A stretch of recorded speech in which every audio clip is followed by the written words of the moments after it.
Hello everyone, welcome back to my channel. मैं नवीन आज आप लोगों के साथ डिस्कस करूंगी डिगस्ट्रास एल्गोरिदम, जो कि शॉर्टेस्ट पाथ फाइंड आउट करने के लिए यूज की जाती है। तो यहाँ हम ग्राफ के बारे में डिस्कस करेंगे। ग्राफ में हमें शॉर्टेस्ट पाथ निकालना है और कौन से ग्राफ पे निकालना है, मीन्स हमें थोड़ी सी नॉलेज होनी चाहिए कि ग्राफ क्या है एंड टाइप्स ऑफ ग्राफ क्या क्या है, हमने डिस्कस किए हैं। तो ये सारी की सारी चीज़ें मैंने ऑलरेडी अपलोड कर रखी है।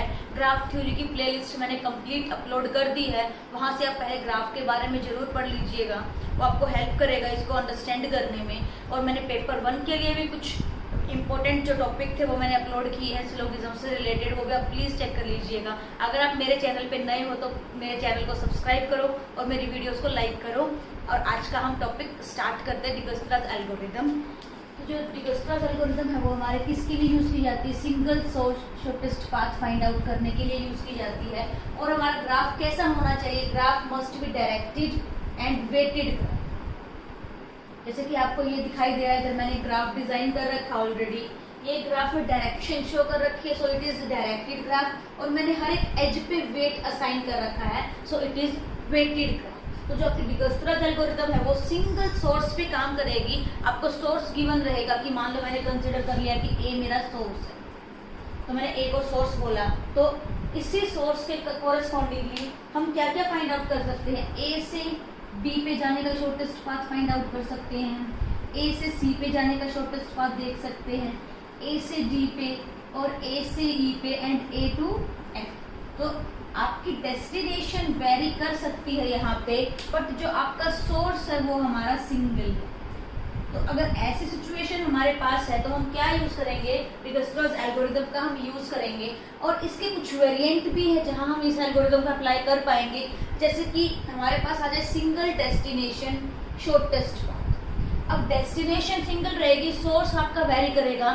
मीन्स कि जो आपकी डेस्टिनेशन, सपोज मैंने डेस्टिनेशन एफ को मान लिया, डेस्टिनेशन तो एफ रहेगी हमारी, तो ए से एफ जाने का शॉर्टेस्ट पाथ, बी से एफ जाने का shortest path, C to F, D to F and E to F. तो यहाँ हमने क्या फिक्स किया है?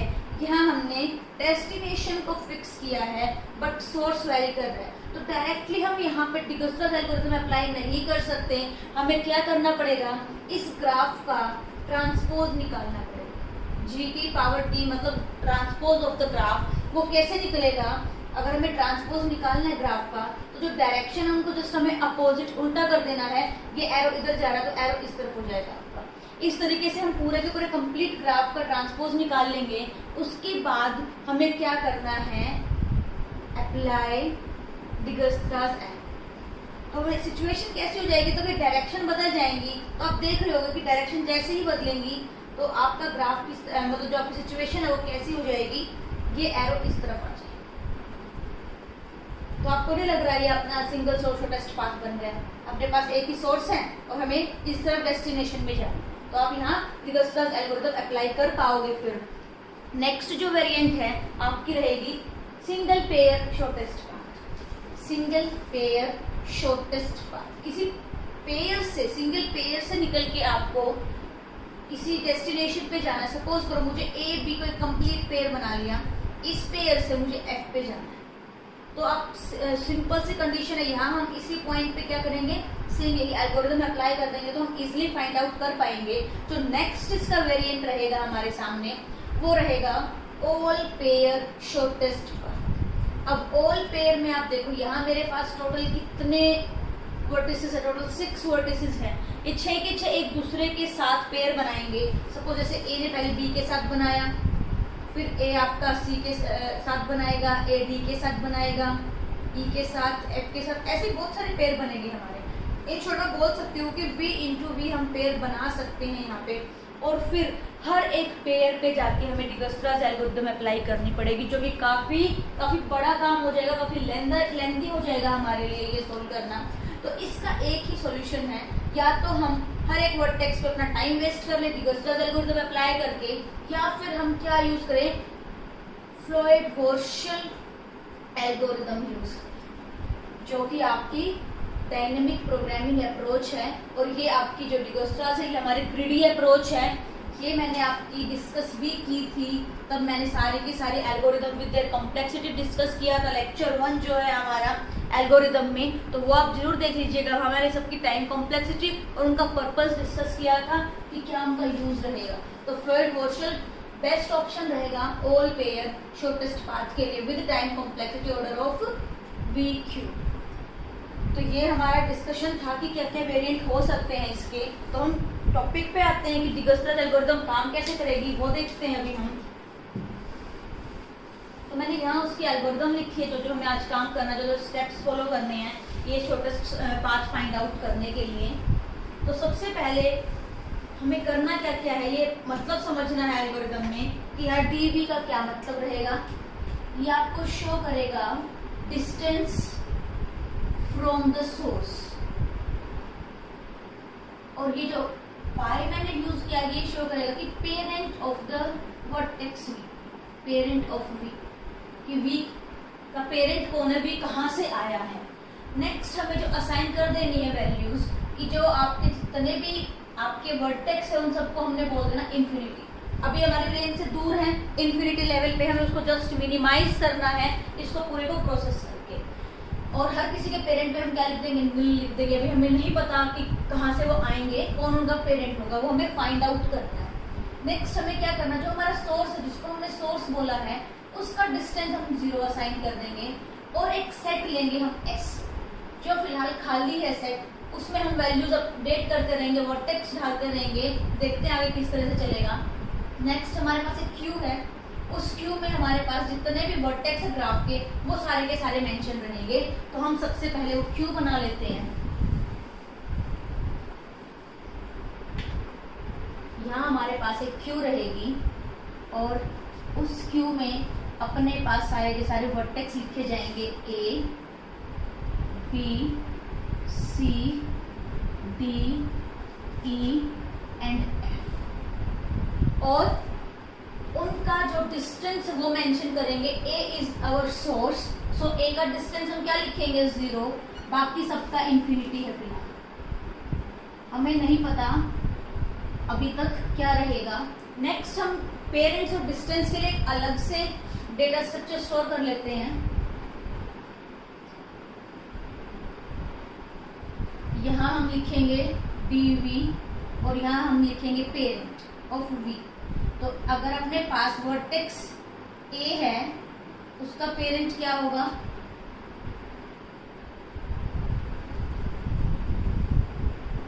फिलहाल हमने क्या क्या फिल करना है यहाँ पे।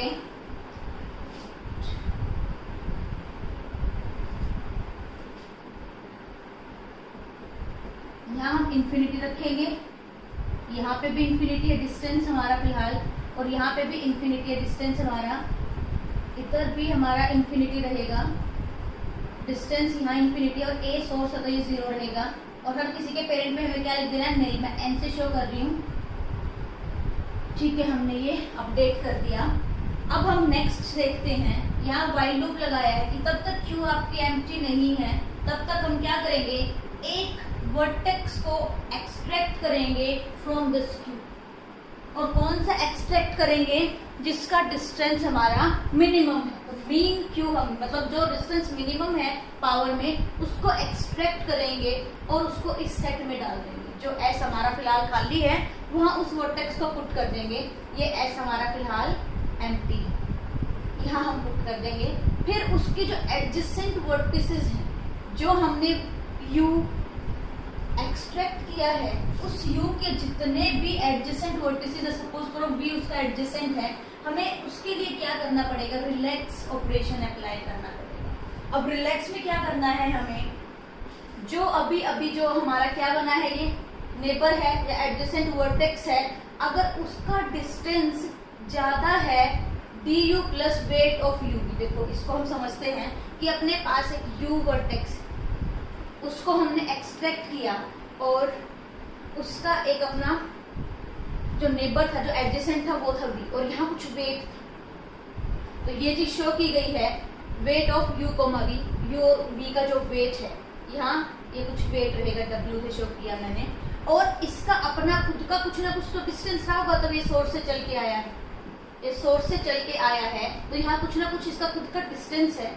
ऐसे ही इसका अपना खुद का कुछ ना कुछ डिस्टेंस रहेगा। अगर ये डिस्टेंस ज्यादा है इसको प्लस करके और इसको प्लस करके, मींस अगर हमें ऐसी सिचुएशन मिल रही है तो हम क्या करेंगे, जो मिनिमम है उसको अपडेट कर देंगे, तो हमारा ये मिनिमम वेट हो जाएगा और इसको हम डीबी में असाइन कर देंगे इस वैल्यू को। और कहाँ से मिला हमें ये वेट, इसके थ्रू मिला हमें ये वेट। तो जो वेट हमें एस से डायरेक्टली बी तक जो हमें वेट मिल रहा था वो बड़ा है और ये वाला वेट छोटा है, तो हम ये छोटे वाला पाथ इंक्लूड कर लेंगे। और हमें ये छोटा पाथ कहाँ से मिला, ये हमें मिला यू से, तो यू उसका पेरेंट हो जाएगा। तो ये मैंने थ्योरेटिकल कंसेप्ट आपको एक्सप्लेन किया है, एग्जाम्पल के थ्रू देखते हैं कैसे अपडेट चलेंगे ये। तो चलो इसको एग्जाम्पल को स्टार्ट करते हैं कैसे काम करेगा। तो सबसे पहले हमने मिनिमम का एक्सट्रैक्ट कर लिया, ऑब्वियसली बात है सोर्स से हमारा मिनिमम होगा फिलहाल तो, क्योंकि वहां 0 बाकी सब पे इंफिनिटी है। तो मैंने उसको एक्सट्रैक्ट करके एस में पुट कर दिया अभी फिलहाल, ठीक है, ये हमने पुट कर दिया। नेक्स्ट हमने क्या किया, ये काम कर लिया, एक्सट्रैक्ट कर लिया मिनिमम और उसमें एस में वैल्यू डाल दिया। अब हम उसके एडजेसेंट चेक करते हैं। ए का एडजेसेंट कौन है, बी, और सी है ए का एडजेसेंट। तो ये जैसे ही हम इसके एडजेसेंट पे गए, यहाँ से जाने के लिए 1 डिस्टेंस लग रहा है और यहाँ से आने के लिए 2 डिस्टेंस लग रहा है। तो हमें इन दोनों की वैल्यूज को अपडेट करना है। क्यों करना है अपडेट, पहले हमें पता था कि भाई सोर्स से बी पे जाने के लिए इंफिनिटी टाइम लग रहा था, जो ये वाला टाइम था वो क्या लग रहा था, इंफिनिटी टाइम लग रहा था। मैं यहाँ इसके लिए सोल्व कर रही हूँ, डी ऑफ, मैंने लिख दिया बी जो कि इंफिनिटी था। क्या ये वैल्यू ग्रेटर देन है डी ऑफ यू, यू क्या है अब हमारे पास, डी ऑफ ए, क्योंकि हमने ए को एक्सट्रैक्ट किया है, प्लस में weight of A comma B. तो ए कोमा बी वेट कितना है हमारे पास, 1 है और डी ऑफ ए कितना है, 0 है। तो यहाँ में मिला 1।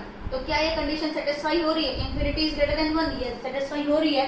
तो हमें क्या कर देना है, D of B means D of B में ये वैल्यू पुट कर देनी है ऊपर वाली, जो कि क्या है 1 है। और हमें क्या कर देना है, बी मीन्स बी, बी का पेरेंट हमने क्या बना देना है, ए को बना देना उसका। तो ये वैल्यूज मुझे पता चली, तो मैं अब अपनी टेबल जो हमने जनरेट की वहां अपडेट कर देते हैं। ये चीज इंफिनिटी की बजाय क्या हो जाएगी, 1, यहाँ पे भी 1 हो जाएगा और इसका पेरेंट हो जाएगा ए। सिमिलरली यही काम हम सी के लिए करेंगे। तो सी का वेट हमें मिलेगा 2, यहाँ 2 पुट कर देंगे, सी यहाँ पे अपना यहाँ 2 हो जाएगा और उसका पेरेंट क्या रहेगा, ए रहेगा उसका पेरेंट, ठीक है। नेक्स्ट हम चलते हैं, अब हमें एक्सट्रैक्ट करना है मिनिमम। अब आपकी टेबल में कौन है मिनिमम, अब है हमारे टेबल में मिनिमम 1, ये वाली वैल्यू। तो हम b को एक्सट्रैक्ट कर देंगे और b को एक्सट्रैक्ट करते ही हमें कहाँ पुट कर देना है, s में पुट कर देना है, ठीक है। ये काम हो गया हमारा।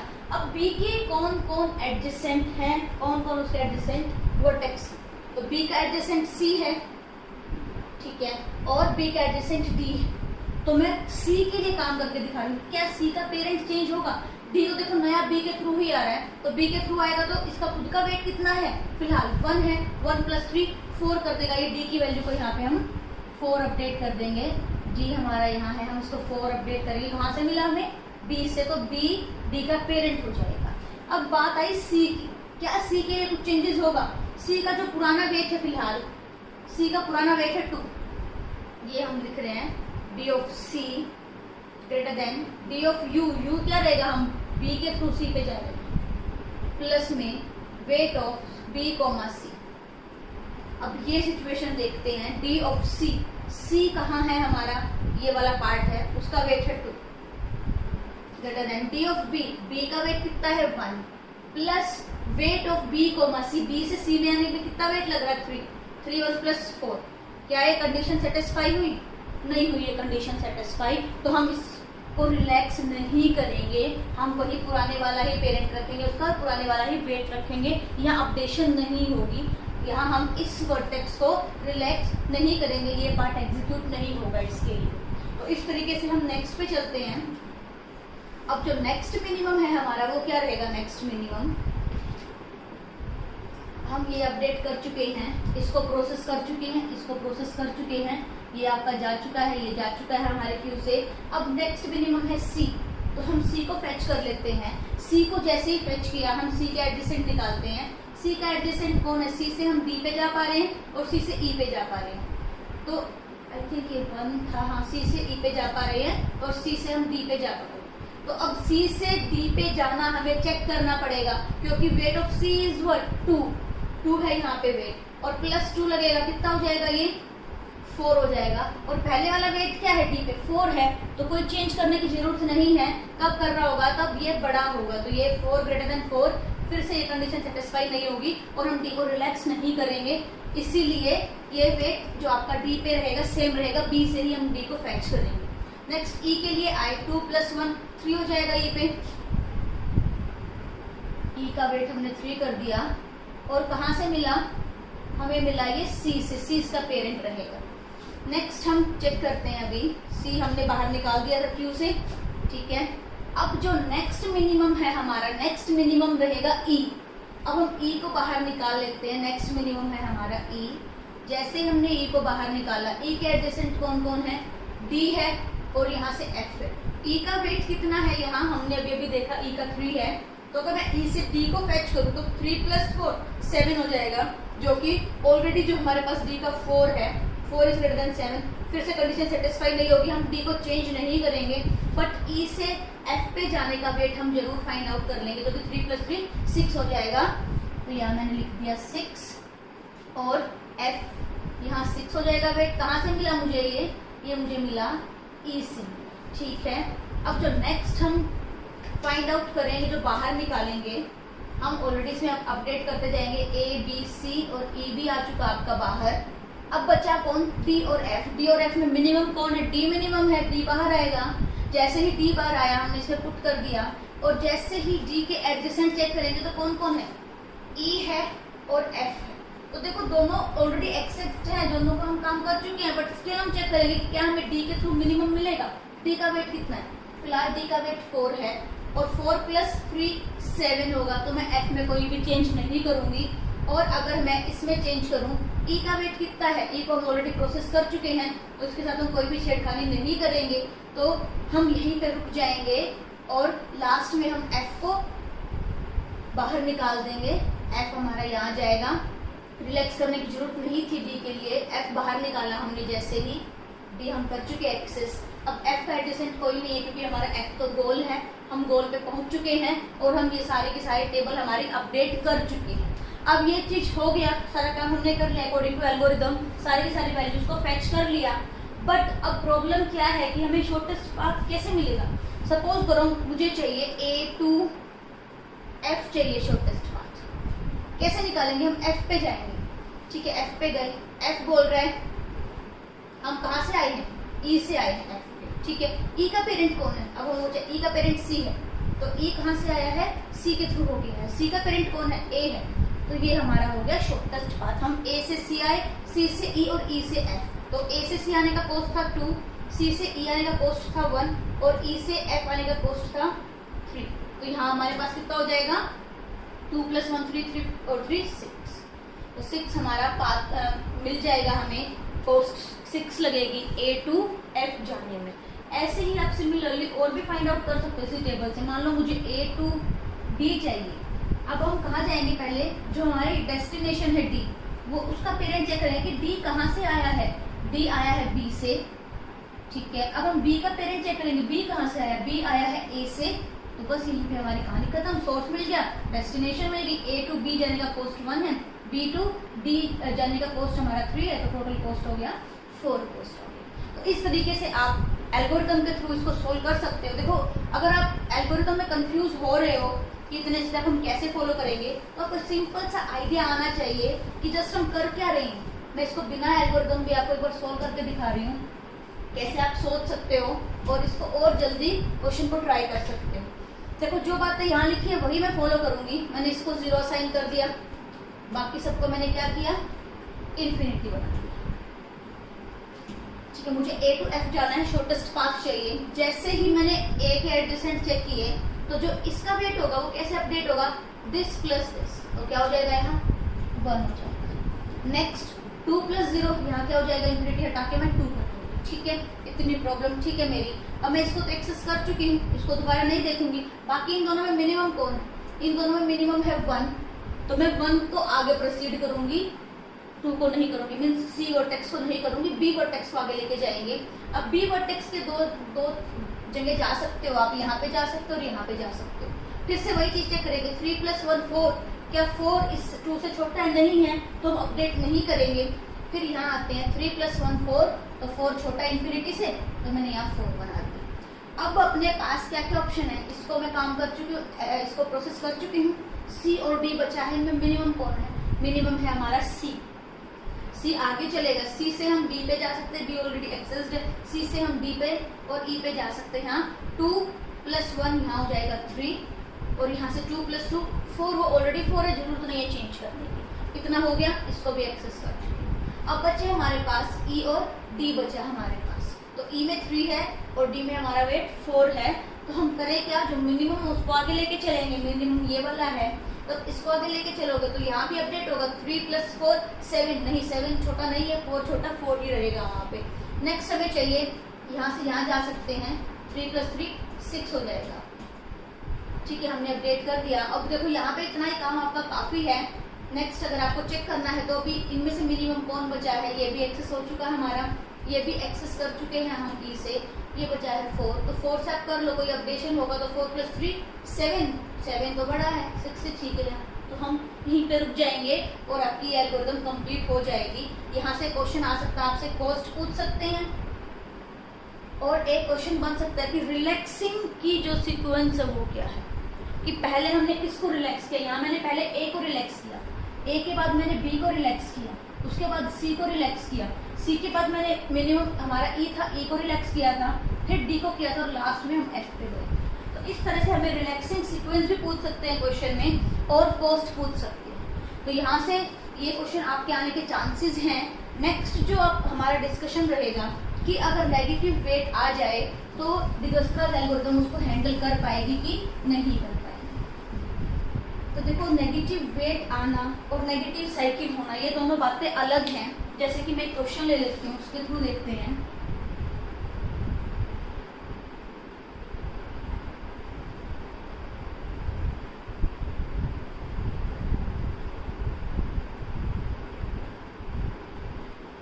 अगर यहाँ पे मैं 1 2 1 3 2 माइनस इस तरीके से वेट ले लूँ, तो क्या ये डिगस्ट्रास एल्गोरिथम हमें शॉर्टेस्ट पाथ देगी? बिल्कुल देगी, क्योंकि यहाँ पे नेगेटिव साइकिल नहीं है।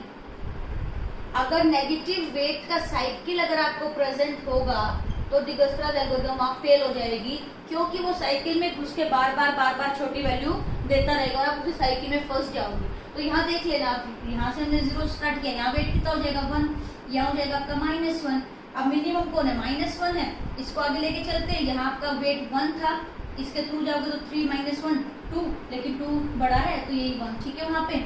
यहाँ से जाओगे तो 2 - 1 पे आप पहुंच जाओगे।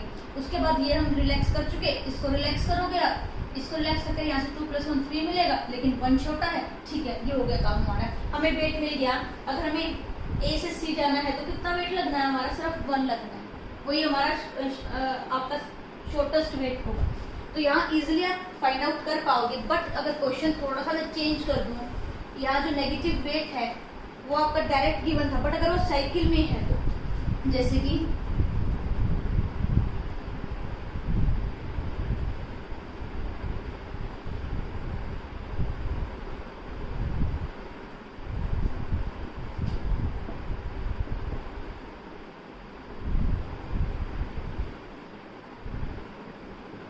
अगर इस तरीके की सिचुएशन है तो देखना, यहाँ से हम चलेंगे, ये 0 रहेगा, इसके थ्रू हम इसका वेट अपडेट करेंगे तो ये कितना हो जाएगा 1 हो जाएगा। अब इस 1 के थ्रू जाने का सिर्फ सी पे चांसेस है, तो 2 + 1 3 हो जाएगा आपका।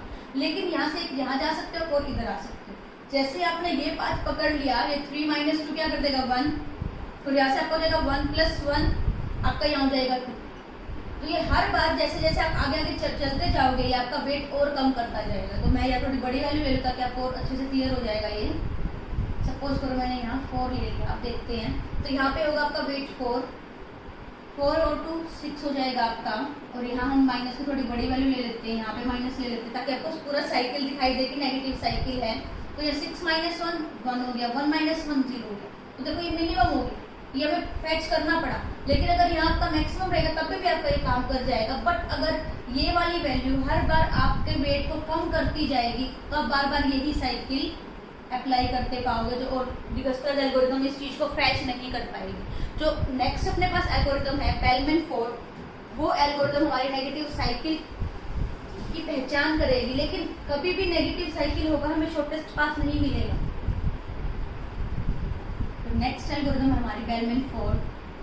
Bellman Ford negative weight cycle को डिटेक्ट कर लेगी और ये बोल देगी कि नो शॉर्टेस्ट पाथ, साफ आंसर दे देगी कि आपको इस सिचुएशन में शॉर्टेस्ट पाथ नहीं मिलेगा, और डिगस्ट्रा एल्गोरिथम ये चीज नहीं बता पाएगी।